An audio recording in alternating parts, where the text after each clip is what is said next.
श्री गणेशाय नमः। ओम गम गणपते नमः। श्री हरि संक्षिप्त वराह पुराण। गोकर्णेश्वर और श्रृंगेश्वर आदि का महात्म्य। भगवान वराह कहते हैं, मुने, मृग का रूप धारण करने वाले भगवान शंकर जब वहां से अन्यत्र चले गए तो मुझ सहित उपस्थित सभी प्रधान देवताओं ने पुनः परस्पर विचार करना प्रारंभ किया। उस समय तक भगवान शंकर का श्रृंग 3 भागों में बट चुका था। देव समुदाय ने यत्न कर वैदिक कर्म के अनुसार भली भांति पृथक पृथक उनकी स्थापना प्रबंधन किया। भगवान वराह का धरणी के प्रति कथन है। देवी वज्रपाणी इंद्र के हाथ में सिंह का अग्रभाग था। शक्तिशाली शंकर के श्रृंग का बिचला भाग ब्रह्मा जी कहते हैं मैंने ले रखा था। फिर देवराज ने और मैंने उन भागों को वहीं विधि पूर्वक स्थापित कर दिया। तब देवताओं, सिद्धों, देव ऋषियों और ब्रह्म ऋषियों के प्रयास से वह इस परम विशिष्ट मूर्ति की गौकर्ण नाम से प्रतिष्ठा हो गई। श्री हरि के हाथ में श्रृंग का मूल भाग पड़ा था। उन्होंने देव तीर्थ से उसकी स्थापना कर दी। यह विशाल विग्रह श्रृंगेश्वर के नाम से वहां सुशोभित हुआ। श्रृंग में 3 रूप धारण करके भगवान शिव विराजते थे। वे ही उन सभी स्थानों में प्रतिष्ठित हो गए। वस्तुतः वे एक ही अनेक रूपों में अभिव्यक्त हैं। उन्होंने उस मृग के शरीर में अपने 100 भागों को स्थान दिया था। फिर इस श्रृंग में 3 प्रकार से विभक्त भागों को स्थापित कर संपूर्ण ऐश्वर्यों से संपन्न भगवान शंकर उस मृग रूपी शरीर से पृथक होकर हिमालय पर्वत के शिखर पर पधार गए। पर्वतों के राजा हिमालय पर सर्वसमर्थ शिव की सैकड़ों मूर्तियां सुप्रतिष्ठित हैं। ये 3 प्रकार के विग्रह प्रभु के एक सींग में ही सर्वप्रथम सुशोभित थे। भगवान शंकर समस्त संसार के शासक हैं। देवता और दानव सभी उन्हें अपना गुरु मानते हैं। उस समय उन सभी ने अत्यंत कठिन तपस्या के द्वारा भगवान शिव की आराधना की और उनके अनेक प्रकार के वर प्राप्त किए। शैलेशमातक वन का समस्त भूभाग चारों ओर से देवताओं, दानवों, गंधर्वों, यक्षों और महोरगों के द्वारा भरा रहता था। तीर्थ यात्रा के विचार से वे वहां आते और प्रदक्षिणा करने में संलग्न हो जाते थे। तीर्थों के दर्शन से फल प्राप्त होता है, यह भावना उनके मन में भरी रहती थी तथा इस क्षेत्र का महान फल भी उन्हें विदित था। प्राय सभी सुरगण जहां जहां तीर्थ हैं वहां जाते और उस स्थान से पुनः इस शैलेशमातक तीर्थ में पधारते थे। एक दिन पुलत्स्य ऋषि का पौत्र रावण भी वहां आया। उसके साथ उसके दोनों भाई भी वहां आए थे। उसने अत्यंत उग्र तपस्या करके भगवान शंकर की आराधना की। वहां सनातन श्री शिव जी गोकर्णेश्वर नाम से प्रतिष्ठित थे। तब रावण ने उनकी असीम शुश्रूषा की। तब वे वर देने में कुशल प्रभु स्वयं उस पर संतुष्ट हो गए। ऐसी स्थिति में रावण ने तीनों लोकों पर विजय पाने के लिए उनसे वर मांग लिया। अंत में भगवान शंकर की कृपा से उसकी सारी मनोकामनाएं पूरी हो गईं। उन परम प्रभु ने रावण की बार बार सहायता की। फिर उसी क्षण त्रिलोकी पर विजय प्राप्त करने के विचार से उसने अपने नगर से प्रस्थान कर दिया। तीनों लोकों को जीत कर उसने इंद्र पर भी अपना अधिकार जमा लिया। इंद्रजीत नाम का उसका पुत्र उसे सहयोग दे रहा था। उस समय बहुत पहले इंद्र ने जो भगवान शंभु के सिंह का अग्रभाग लेकर अपने यहाँ स्थापित किया था, उसने अपने पुत्र सहित रावण ने उसे अपने पुत्र सहित रावण ने उखाड़ लिया।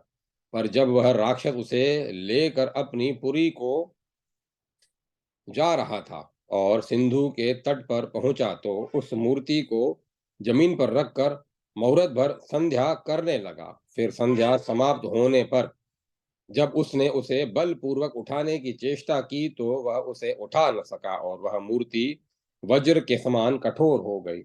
तब रावण ने उसे वहीं छोड़ दिया और लंका की यात्रा की। भगवान वराह पृथ्वी से कहते हैं, महामते, तुम्हें इसी मूर्ति को दक्षिण गोकर्णेश्वर समझना चाहिए। भूतपति भगवान शंकर वहां स्वयं प्रतिष्ठित हुए हैं।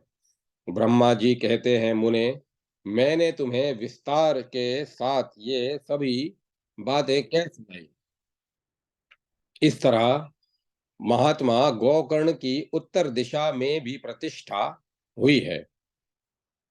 विप्रश्रे, जैसे दक्षिण में भगवान श्रृंगेश्वर की प्रतिष्ठा हुई है, उसी क्रम से उत्तर में भगवान शैलेश्वर विराजते हैं। वत्स, मैं तुमसे इस क्षेत्र के तीर्थों की महान उत्पत्ति का प्रसंग कह चुका। अब तुम मुझसे दूसरा कौन सा प्रसंग सुनना चाहते हो? अध्याय 213 समाप्त। जय माता सरस्वती।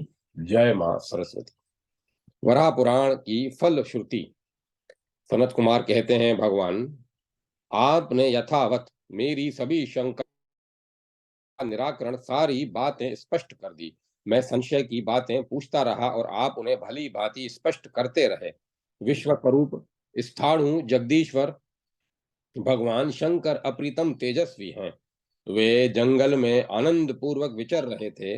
वह जंगल पुण्य क्षेत्र था।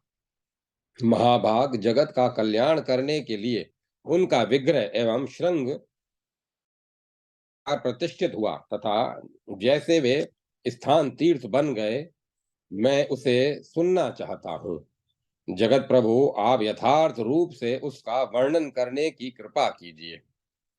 ब्रह्मा जी ने कहा, महामुने, इन सभी तीर्थों के फल का जो निश्चित रूप बतलाया गया है, उसका शेष भाग तुमसे पुलस्त जी कहेंगे।